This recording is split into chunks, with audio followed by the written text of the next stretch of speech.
His Divine Grace A.C Bhaktivedanta Swāmi Prabhupāda. The movement he started is now known to millions around the world, yet he himself remained in the background. Without personal ambition, he worked humbly to spread Kṛṣṇa consciousness, devotional service to the Supreme Personality of Godhead. Yet his achievements and personal character did not go unnoticed.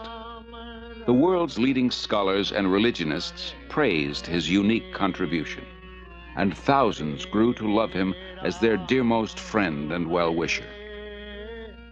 In his memory, his disciples erected a stunning memorial in the hills of West Virginia, now visited by 500,000 people a year. In this and many other ways around the world, Śrīla Prabhupāda is offered expressions of love by those whose lives he most deeply touched.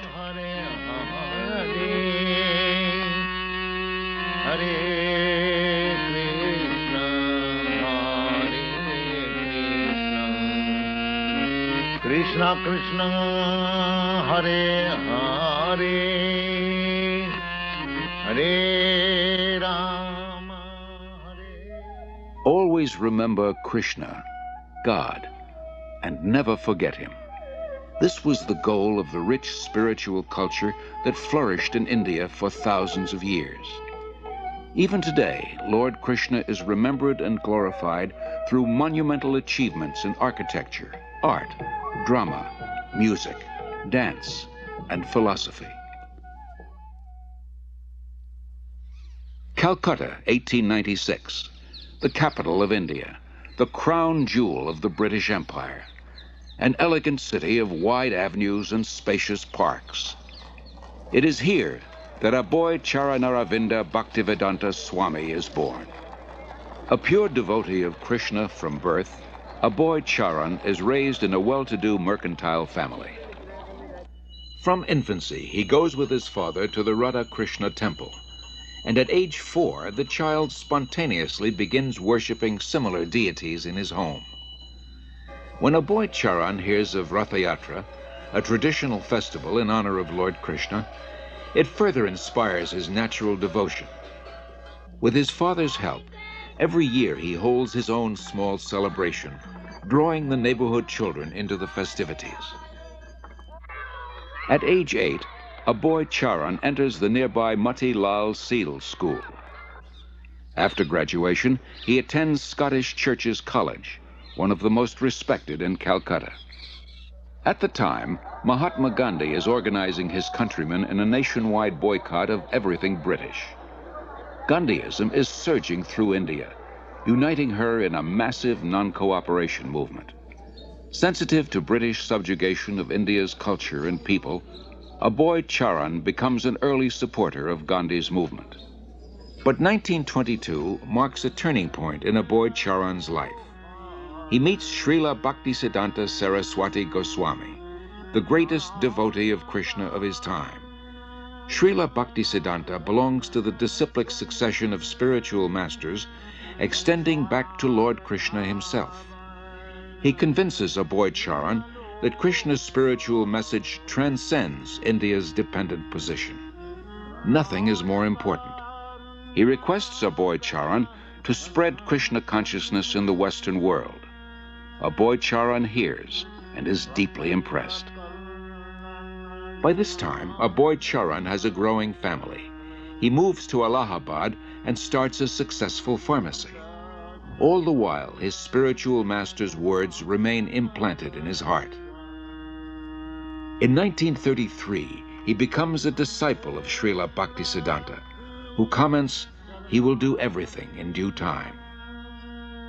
3 years later, Śrīla Bhaktisiddhanta leaves this world, after again requesting Abhay Charan to preach in English. Abhay Charan takes his words to heart and starts writing prodigiously. In 1944, he single-handedly begins publishing and distributing Back to Godhead, a fortnightly. The first issue addresses the crisis of war. The Second World War within 20 years is scourging the earth. Back to Godhead points out that people throughout the world want an end to war. But so often they want God's kingdom without God. and they cannot have it. All our plans will be doomed to failure by our own selfishness unless we turn to God. After the war, a boy Charan moves to Jhansi and founds the League of Devotees. He prepares a charter for an international organization, its members dedicated to a peaceful, God-centered life. Acharya Prabhakar, his first disciple, remembers. शिक्षा लेने के लिए, दीक्षा लेने के लिए उन्होंने प्रश्न किया. He was always teaching Krishna consciousness, and people came to him for knowledge. After hearing from him, many wanted to become his disciple. He told them, I can make you my disciple, but first you please chant the names of God and give up cigarettes, meat-eating, illicit sex, and gambling. But few people would agree to give up these habits. Then he said, Indians are imitating the Westerners. I will make disciples in the West. Then when the Indian people see Westerners following religious principles, they will also follow. Following tradition, at age 58, a boy Charan retires from family life, and 5 years later accepts the renounced order. He is now known as A.C Bhaktivedanta Swāmi. He lives alone in the historic medieval temple of Radha Damodar in Vrindavan, engaged in deep studies and writing. It was in Vrindavan that Lord Kṛṣṇa revealed his pastimes 50 centuries ago, and saintly persons throughout the ages have worshipped this land as the most sacred on earth. Unlike other holy men who live there, Bhaktivedanta Swāmi is not thinking of retiring. For him, Vrindavan is a source of inspiration, an ideal place to chant, worship, and write. Here he begins work on his life's masterpiece, translation and commentary on the monumental devotional classic Śrīmad Bhagavatam. Bhaktivedanta Swāmi calls it a cultural presentation for the re-spiritualization of the entire human society. But often he leaves Vrindavan to print his magazine and books in nearby Delhi. Traveling takes time and tolerance, but Bhaktivedanta Swāmi accepts it as part of his spiritual mission to broadcast devotional service to Lord Kṛṣṇa. He writes, our leaders have carefully set aside the treasure house of India's spiritual asset, and they are imitating the Western material way of life. But people are more unhappy than ever before because of the exclusion of the most important part of life, the spiritual aspect. In Delhi, Bhaktivedanta Swāmi personally distributes copies of Back to Godhead, and with small donations, struggles to maintain the publication. He regularly sees Surendra Kumar Jain, a printer. It was somewhere in the month of February 1956 that I first met Prabhupada. He came to my press for getting the magazine printed, Back to Godhead. I found that it was not very easy for him to collect money. He would come to the press practically every day, and after the printing was done, he would do everything himself. But he was a dedicated person, a very committed person. And at the times when he was not in a position to pay the bills, I would ask him, why are you running this? Why don't you stop it? He would say, no, it is my mission. And one day, Surendra Kumar, you will see that I will succeed in my mission. By 1964, Bhaktivedanta Swāmi completes 3 volumes of Śrīmad Bhagavatam. Prime Minister Lal Bahadur Shastri lauds his accomplishment and recommends his books for placement in India's public libraries. Sumati Morarji, chairman of the Scindia Steamship Company, gives contributions for printing Bhaktivedanta Swāmi's books and arranges for his passage to America. And he used to come every evening. And one day he said that he would like to go to America. I was surprised. I said, Swamiji, don't go there. You are too old to go, and it will be too cold for you. Still he insisted. So I said, all right. So I made arrangement for him to go by Jaladuta. On way, while he was passing through Suez, that day was Lord Kṛṣṇa's birthday. And he gathered all the people on board the ship, all the crew members, officers, and recited some shlokas, and then some prasad was distributed to them and all that. Bhaktivedanta Swāmi, a lone mendicant, 70 years old, traveling halfway across the world. His only resources, the message he carries and his unflinching faith. The voyage on the Jaladuta proves a great trial. Bhaktivedanta Swāmi endures seasickness and then suffers severe chest pains. In 2 days, he has 2 heart attacks. If another comes, he thinks he will surely not survive. But gradually, he recovers. He writes, "I feel today better, but I am feeling separation from Vrindavan. I have no qualification, but I have taken up the risk just to carry out the order of my spiritual master."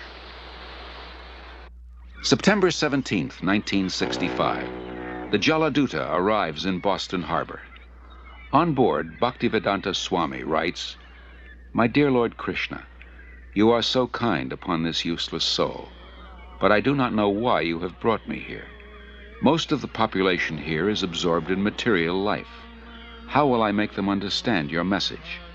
I can simply repeat your words, and if you like, you can make my power of speaking suitable for their understanding. I have no devotion, nor do I have any knowledge, but I have strong faith in the holy name of Kṛṣṇa. I have been designated as Bhaktivedanta, devotion with knowledge, and now, if you like, you can fulfill the real purport of Bhaktivedanta. Signed, the most unfortunate, insignificant beggar, A.C Bhaktivedanta Swāmi." Bhaktivedanta Swāmi first stays in Butler, Pennsylvania, in the home of a friend's son, Gopal Agarwal, and his wife Sally. The Swami was a friend of my husband's father, Mr. Agarwal, in Agra, India. And he asked me to sponsor the Swami, and that's what I did. And that's why he came to our house in the middle of the night one night. He stayed with us for a month in Butler. And I learned, over the time, I learned to love him as I would a father-in-law. He was a very sensitive and kindly type of person. He was indeed one of the most unusual men I've ever known in my life.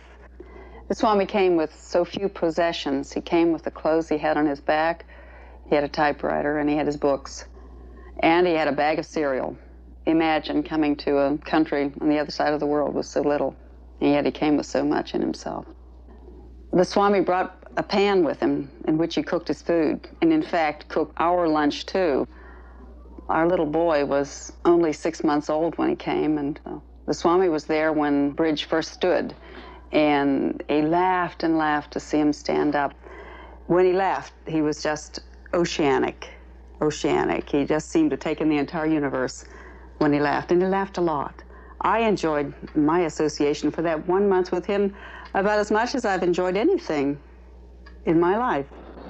Although comfortable in Butler, Bhaktivedanta Swāmi thought the most important philosophy in the world, Kṛṣṇa consciousness, should be spread in one of the most important cities in the world, New York.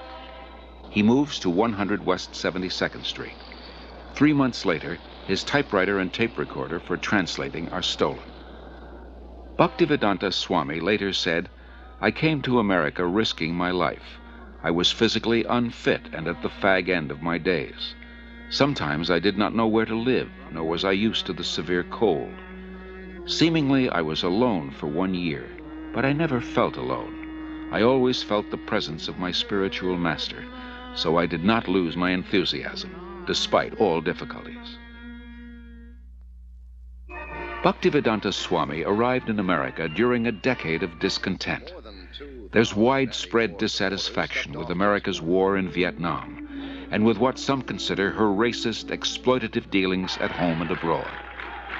Disillusioned by the establishment, the youth create a counterculture of their own.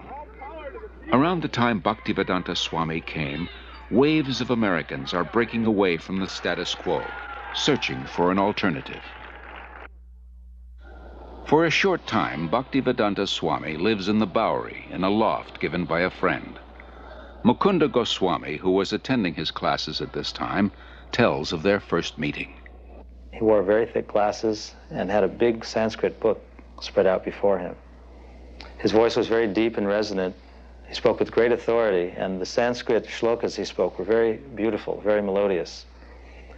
He was obviously a very distinguished scholar, and I became very curious, almost astonished as to how someone of his stature, he looked very much like an aristocrat, could be living and residing in the Bowery, the Skid Row of New York. And afterwards, I approached him to speak. I was standing, and he was sitting on his small dais, so he was looking up at me, and he had the look of a very happy, innocent young child. And I could see that he actually had all the time in the world for me. He wasn't short of time. I asked questions, he would answer. Then after some time, he moved to a somewhat better neighborhood on 2nd Avenue. We helped him rent a small storefront there, and he had an apartment in the back.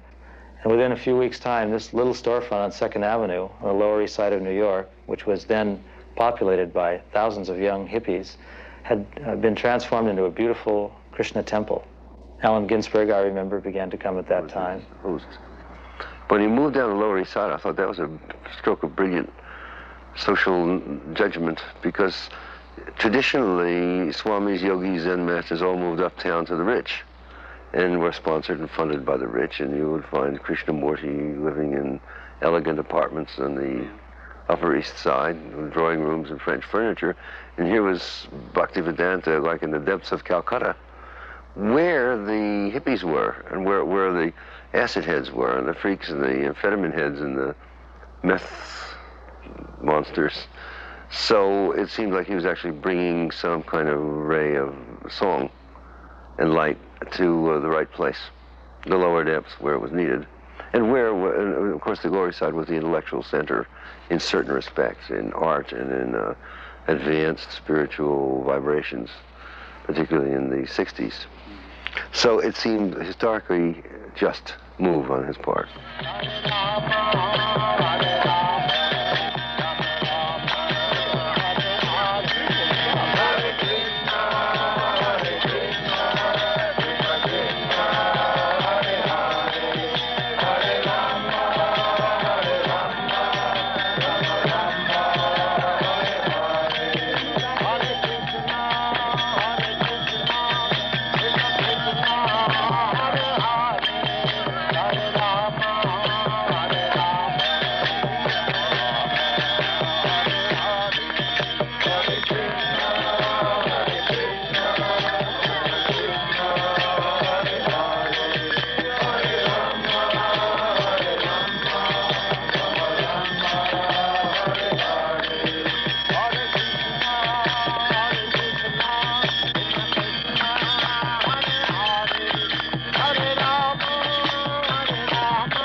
Celebration at Tompkins Square Park, which was last Thursday, or Thursday before last. And I knew I had been seeking a guru for a while. So Kṛṣṇa sent me there, and I was there. And after meeting some of the initiates, I knew that the Swami really had to be into something. I came here in America in September 1965. I was wandering in the street, and some of the boys saw me, and gradually they came to me. My mission is to preach the philosophy of Lord Chaitanya, chanting Hare Kṛṣṇa, Krishna Krishna, Hare Hare, Hare Rama, Rama Rama, Hare Hare. This transcendental vibration will cleanse the dirty things of the mind. It doesn't matter what he is. This transcendental vibration is equally appealing to everyone without any question of language, nationality, creed or caste, because it is coming forth from the depth of the soul. Kṛṣṇa was all along preparing something, Bhaktivedanta Swāmi later wrote, and he brought you to me one by one, sincere boys and girls, to be trained in Kṛṣṇa consciousness. Now I can see that it is a miracle. Otherwise, one old man with only a few books to sell for barely getting food, how could he survive? What to speak of introducing a God-conscious movement in a materialistic society? For Bhaktivedanta Swāmi, these are happy days. Singing and speaking with the vigor of a young man, he brings the Hare Krishna movement into the public eye by chanting in the parks, by distributing Back to Godhead magazine, by holding free Sunday love feasts. Many are attracted. His hopes for the future expand without limit. The Hare Krishna movement has taken root.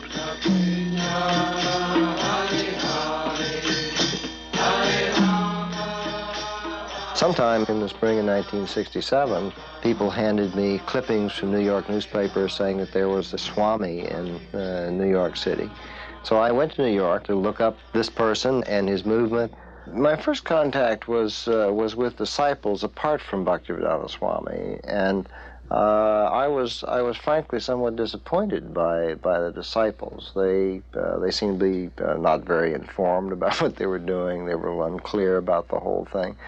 And yet they were terribly serious and terribly devoted to what they were about. And I couldn't put those two pieces together. You know, their confusion, uncertainty on the one hand, and their commitment on the other, until I met Bhaktivedanta Swāmi.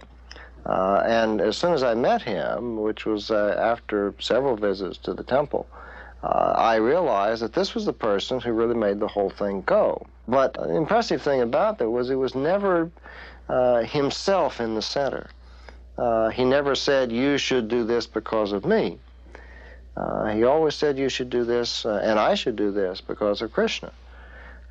When he gave them instructions to do what they thought were impossible things, like he told one of the early disciples, go start a magazine. The guy had never had any contact with a magazine before in his life except to read one. And he said, how am I to do that? And Bhaktivedanta Swāmi said, Kṛṣṇa will help you. He was just astonishing in terms of the personal impact that he had on people, the way that he was able to give them confidence in themselves, but more importantly, give them confidence that there was a guide who was leading them and would give them the strength that they needed.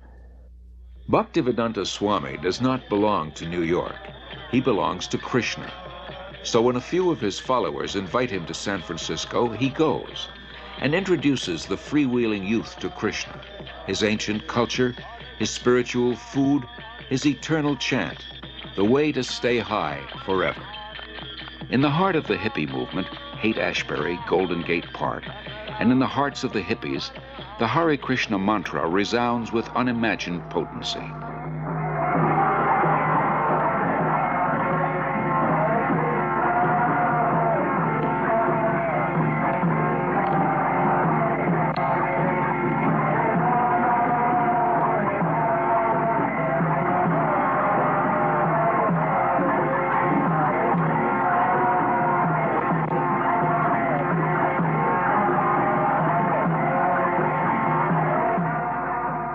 As in New York, Bhaktivedanta Swāmi gathers sincere followers.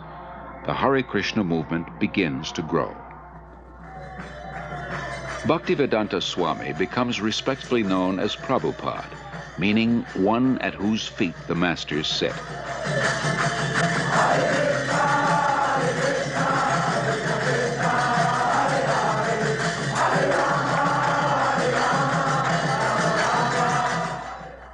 From Montreal, Prabhupada sends 6 disciples to open a temple in London. Yamuna Devi Dasi remembers. So we went to London that fall, and although we had no permanent place of residence and we were completely dependent on Kṛṣṇa, somehow or another, by the enthusiasm that Śrīla Prabhupāda had given us in Montreal, we were able to make contact with George Harrison, who was a member of the Beatles at the time. And he was such a pleasant person to be with. He so much appreciated the Hare Krishna mantra that he immediately said, let's make a 45 record. So we'd cut a record, and he was very pleased with it, did a little background music on it, and it was released, and Apple organized tours for us. We went to Germany and France and had television coverage. And in this way, the London Times wanted to do, the Sunday Times wanted to do a feature on us. And we were able to send the report back to Śrīla Prabhupāda with the headlines, "Krishna Consciousness Startles London." As people come to him, convinced of the Krishna conscious philosophy, Śrīla Prabhupāda accepts them for initiation, not on the basis of birth, as in the rigid Hindu caste system, but on the basis of qualification and sincerity. In the whole history of Indian spiritual life, no one has ever attempted something as bold and seemingly impossible, to transform Westerners into full-fledged devotees of Lord Krishna. But by his intense spiritual energy and compassion, Śrīla Prabhupāda is successful beyond his own expectations. How old is the movement? Well, from historical point of view, it is about 5,000 years old. Why has it just begun to really catch on in the Western world? I mean, just recently, in recent years, has it begun to sweep the Western world? Why is this? The Western world, the younger generation were being frustrated with the hippie movement. So, when they saw something tangible, they accepted it. What things would, if everyone in the United States believed in Krishna to the extent that you do, what would happen to this country? How would it be transformed? They'll be very happy and peaceful. There will be no more hippies. What would you describe as a hippie? Someone who smokes? You know better than me. Something extraordinary. The thing that really inspired me the most about Śrīla Prabhupāda was his complete dedication to his devotees. The thing that Prabhupada liked the best was to be with his disciples. It wasn't that he took on large amounts of disciples and then sat back and then just pushed them to do this and that and the other for himself. He did more for us than we ever did for him. And traveling with him personally, I got to see what a tremendous sacrifice he made for us. Even when he was ill, he would still preach. He would still be concerned. He would still be asking after how things were going in the society that he created, how were individual disciples doing. He always had time also to look to our personal needs. He was very concerned. Prabhupada wasn't aloof. All he really wanted was us to reciprocate the love that he gave to us. And if we reciprocated, he would give us more. So my personal experience with Śrīla Prabhupada was that I found in him a person that I could actually genuinely, fully give myself to. In Śrīla Prabhupāda's eyes, Krishna consciousness is not an armchair philosophy or a part-time religion. It is a way of life, a transcendental culture that can end man's political, economic, and social problems. To realize his vision, Śrīla Prabhupāda circles the globe 14 times in 12 years, inspiring his followers and discussing Krishna consciousness with all interested persons. His door is open to everyone. Actually, nothing is private property. Everything belongs to God. Rather, we have stolen God's property and claiming my property. That is Australia. The Englishman came here, but is that the property of the Englishman? It was there. America, it was there. And when everything will be finished, it will be there. In the middle will come and claim, it is my property and fight. To revive the Krishna conscious tradition in its full richness, Prabhupada envisions God-centered, self-sufficient farm communities based on the principle of plain living and high thinking. The first such community begins on 133 acres in the hills of West Virginia. Prabhupada calls it New Vrindavan, after Krishna's place of pastimes in India. In 1972, Śrīla Prabhupāda begins a Krishna-conscious primary school system in Dallas, Texas. Śrīla Prabhupāda very practically introduced a primary school system to teach children self-realization along with regular studies. This means that the Gurukul system is unique in that the educators are themselves free of vices. We could hardly find an institution where the faculty members are free of loose sexual relationships, intoxication, smoking, although they may have good credentials academically. That would be rare to find. But in Krishna consciousness, the teacher must also be on a platform of pure devotional service, because the children are very impressionable and they'll learn whatever their educators are actually doing, not just what they're saying. So these were some of the principles that Śrīla Prabhupāda introduced in Gurukula. Śrīla Prabhupāda gradually trains his disciples in the time-honored tradition of deity worship to help them advance spiritually. He explains, "I have introduced this system of deity worship among the non-believers, the atheists. Kṛṣṇa cannot be understood with our present senses, but by his kindness he agrees to personally appear as the deity to accept our service. When we are attracted to the beautiful form of the deity, we will forget our attraction for material things. And as we serve the deity, we will develop pure love of God. Then our lives will be successful."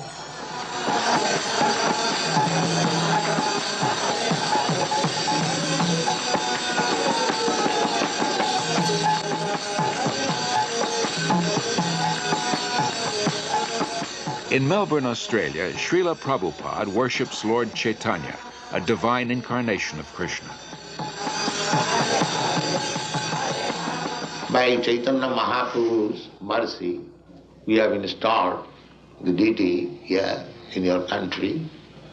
You are very fortunate that Chaitanya Mahaprabhu has come to your country to teach you how you become free of all anxiety.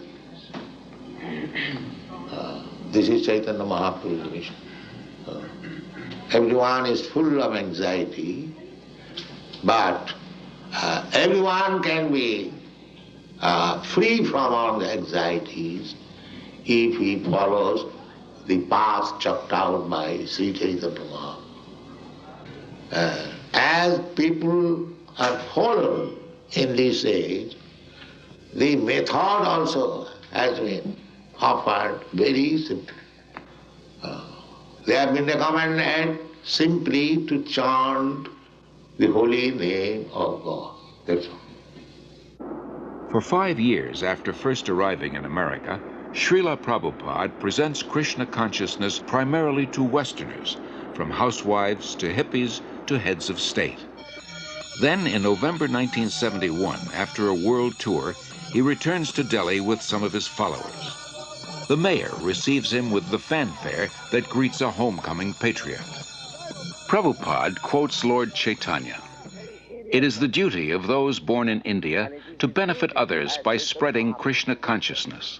This is India's greatest glory, her unique gift to the world." 30,000 Indians gather nightly at the Delhi fairgrounds to see the Western devotees and hear Prabhupada speak.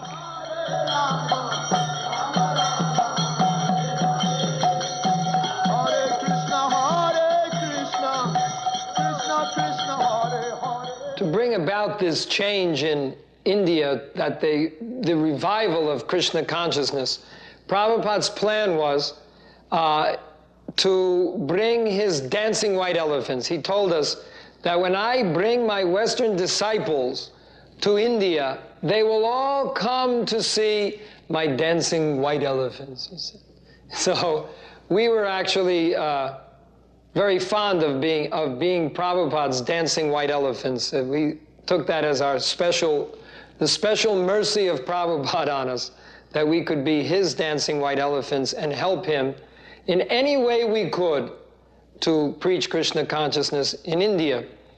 Prabhupada was told by an astrologer in Navadip in West Bengal that when he saw Prabhupada's face, a photo of Prabhupada, he said, this man, he has the ability to make a house in which the whole world can live peacefully.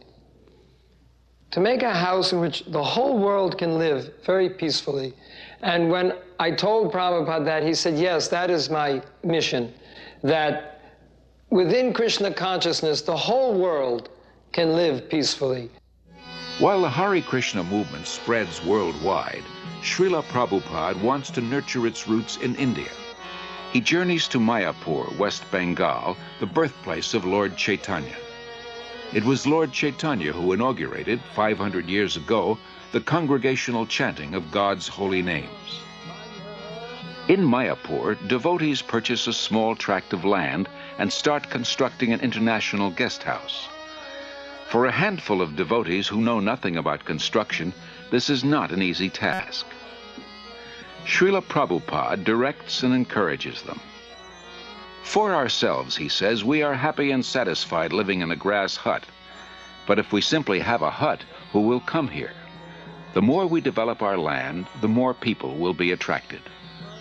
Prabhupada plans to build a temple of understanding to house the world's largest planetarium, and around it, a spiritual city with schools, shops, farms, and many temples for worshiping Lord Kṛṣṇa. Within the hearts of India's people is a natural respect for the eternal Krishna-conscious culture. Many come forward to take part in Śrīla Prabhupāda's movement and accept initiation from him. No one should go hungry within a 10-mile radius of the temple, Prabhupada instructs. In March 1972, devotees start the ISKCON Food Relief Program, distributing prasad, vegetarian food offered to Lord Kṛṣṇa. As the Mayapur project develops, Prabhupada invites his disciples from 6 continents to join together yearly on the anniversary of Lord Chaitanya's appearance. Prabhupada wants them to be purified and inspired by remembrance of the Lord in his holy land.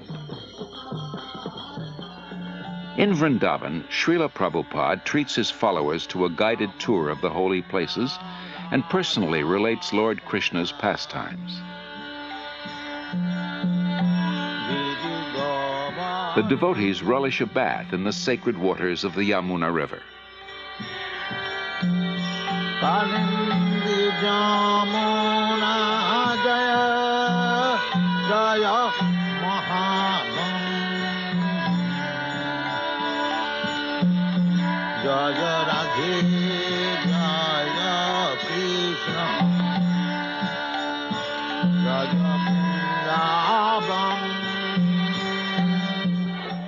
Prabhupada acquires land in Bombay, India's most cosmopolitan city.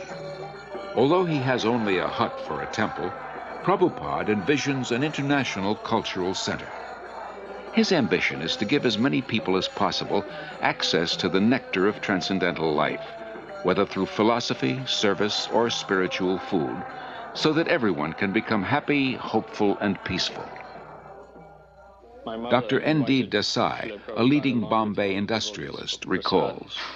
From 1971 through 1977, I must have met Prabhupada many, many times. And each time I met Prabhupada, I would try to find fault with him. And even I would try to make him angry, or I once even tried to find out whether he was greedy. I just couldn't find any fault with him. In fact, you know, in matter of business life or daily life, we do try to see the weakness of the other person, and sometimes we try to, as a businessman, try to take advantage. But here was a person who just wouldn't become agitated. There was absolutely no lust in him. There was no greed in him. There was, I couldn't see a spot of jealousy in him. And then I realized, after 6 years of that he was a very empowered, divine person. Gradually, Śrīla Prabhupāda says, I am seeing all my dreams being fulfilled. In Bombay, a spacious marble temple, a theater, a restaurant, a library, and a twin-towered 7-story hotel. In Mayapur, the planned spiritual city develops. Hare Krishna, Hare Krishna, Krishna Krishna. In Vrindavan, the popular Kṛṣṇa Balaram Temple, an international guest house, and a secondary school. Prabhupada sees his society grow into a worldwide confederation with more than 100 temples, restaurants, institutes, schools, and farm communities. 500 years ago, Lord Chaitanya predicted that one day the holy name of Krishna would be heard in every town and village of the world. By the mid-70s, Hare Krishna becomes a household word. When I first met the first Hare Krishnas, I can remember how surprised I was, and really I wondered what this meant. The costumes and the chanting and the shaved heads appeared a little strange, a little bizarre to me. But the more I came to know the movement, I came to find that there was a striking similarity in the essence of what they were teaching and saying, and in my understanding of the original core of Christianity. That is, living simply, not trying to accumulate worldly goods or profit, living with compassion toward all creatures, sharing, loving, and living joyfully. I am impressed with how much the teaching of one man in the spiritual tradition that he brought has impacted itself into the lives of so many people. So in my own view, his contribution is a very important one and will be a lasting one. As a child, Śrīla Prabhupāda celebrated Rath Yatra near his home in Calcutta with his playmates. Years later, he is still celebrating the Rath Yatra festival, but now on the main streets of 20 large cities around the world, and with hundreds of thousands of disciples and guests.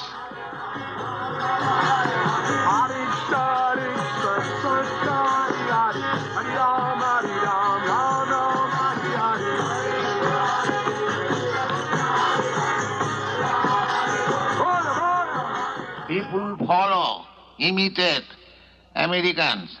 I am traveling all over the world. Everywhere I see they're trying to manufacture the skyscraper building, imitating your country.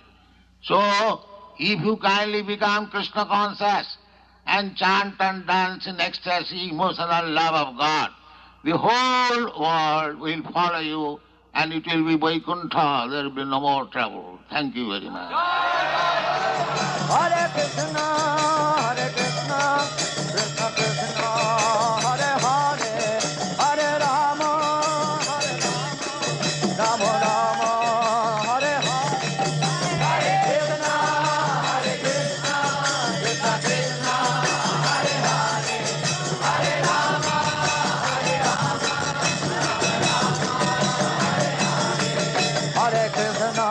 Hare Krishna, Hare Krishna, Krishna Krishna, Hare Hare, Hare Rama, Hare Rama, Rama Rama, Hare Hare, Hare Krishna, Hare Krishna, Krishna Krishna, Hare Hare, Hare Rama, Hare Rama, Rama Rama.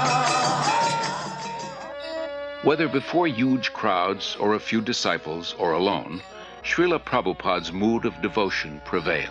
Radhe Muni, Bali Hari Jai, Jego Ramne Namanai, Arohae Premadai, Radhe Muni, Bali Hari Jai.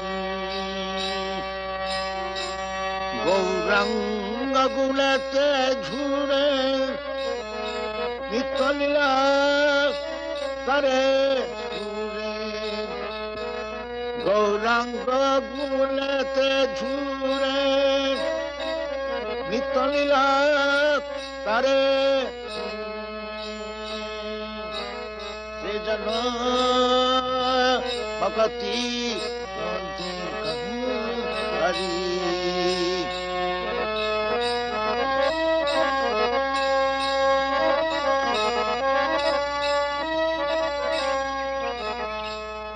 Wherever Wherever in the world he happens to be, Śrīla Prabhupāda follows a regular daily schedule.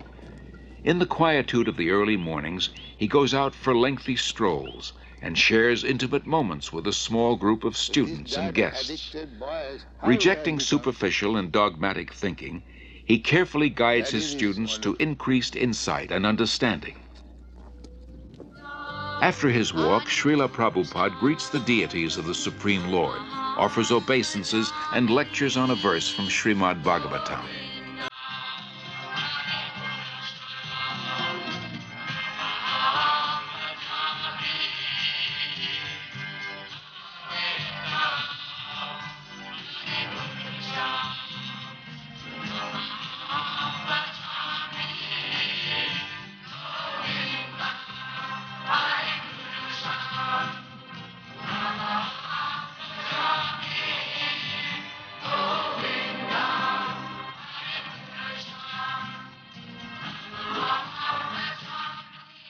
So you may have $2 million, I may have $10, you may have $100. Everyone has got some riches. That is admitted. But nobody can say that I have got all the riches. That is not possible. If somebody can say that I have got all the riches, he is God. That is spoken by Kṛṣṇa. Nobody has said in the history of the world. Kṛṣṇa says, Bhoktaram Jaggathamutham Sarvaloka Maheswaram. I am the enjoyer of everything. And I am the proprietor of all the universe. Who can say that? That is God. In the afternoons, Prabhupada meets with guests. Here in Los Angeles with scholars of religion. Your pride, your property, your family, your bank balance, your skyscraper building, all taken. Yes, finished. Got out. This is God. Now understand God. To believe or not believe, God will come one day. He'll take you, take your everything and get out. That is stated in the Bhagavad Gita. Those who are not believers in God, to them I come as death and take away everything. Finished. That one has to believe. Yes, as sure as death. Then God is sure. So unless one is madman, he cannot say there is no God. Anyone who denies the existence of God, he is a madman. Prabhupada, wouldn't it be better to say he's blind, he's stupid? Yes, the same thing. The mad is the sum total of all stupidity. Festival takes place. Wherever Śrīla Prabhupāda is, he continues to write prolifically. Rising long before dawn, he spends hours translating and commenting on original Sanskrit and Bengali texts. Or sometimes they wash their hands and feet before entering the temple. His most significant contribution is his books. Śrīla Prabhupāda sees 60 million distributed in 28 languages. Professors from dozens of major universities use them as standard texts and write appreciative reviews.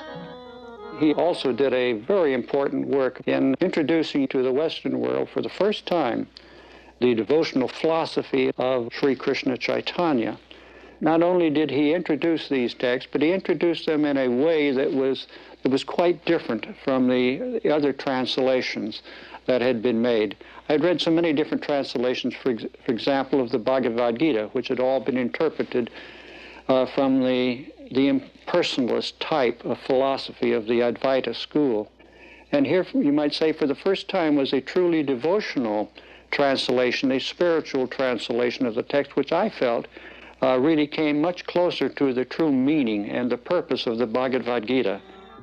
Established in 1972, the Bhaktivedanta Book Trust exclusively publishes Śrīla Prabhupāda's works. It becomes the world's largest distributor of books in the field of Indian religion and philosophy. For Śrīla Prabhupāda, the transcendental knowledge in these books forms the basis of the Hare Krishna movement, a movement prophesied to grow for the next 10,000 years. In 1977, despite his failing health, Śrīla Prabhupāda continues traveling and teaching. February 1977, the world's largest pilgrimage, Kumbh Mela in Allahabad, India. Millions gathered to bathe in the holy Ganges. Although physically weak, Śrīla Prabhupāda attends. His disciples perform kirtan and distribute books and Back to Godhead magazines. Practically from the very beginning, Śrīla Prabhupada gave us notice that he would not always be with us. Of course, it was only a few months after he opened the storefront on 26th 2nd Avenue that he became very ill, and he had that heart attack or whatever it was, and it seemed even at that time that he might leave then. And he warned us. He said, I am an old man. I may leave at any moment. The notice is already given. 70 that has already passed. So Prabhupada was never under any illusion that he would remain forever in this world with us. But he said, my instruction will remain. And he trained us from the very beginning to follow his instruction and to use our individuality to execute his instruction for the glorification of Kṛṣṇa. Although his illness steadily worsens, Śrīla Prabhupāda speaks nightly at a program in Bombay. In May, he journeys to Rishikesh at the foot of the Himalayas to try to regain his health. There, he continues to instruct his intimate disciples. Then in October, Śrīla Prabhupāda returns to his old home, Vrindavan, to spend his final days.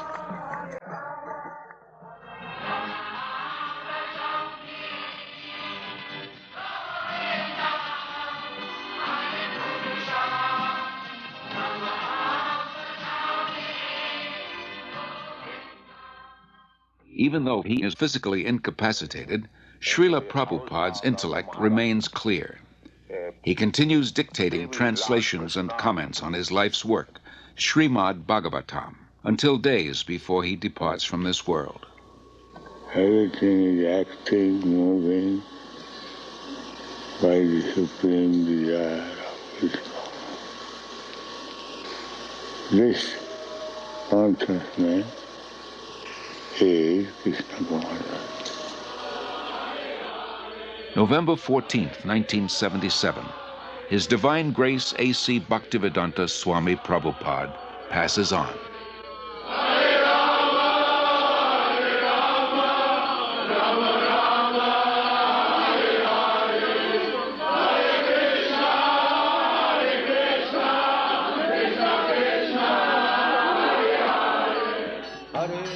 That divine personality who spoke on different subjects with thousands of meanings, who imparted knowledge in thousands of ways, and who inspired thousands of devotees, has now returned to his Lord, Sri Krishna. Being kind to his devotees, Lord Krishna gave them the association of Śrīla Prabhupāda. Being independent in his desires, the Lord has now broken that association. Yet Śrīla Prabhupāda remains. He lives forever in his teachings, and he lives forever in the hearts of his followers as their ever well-wisher.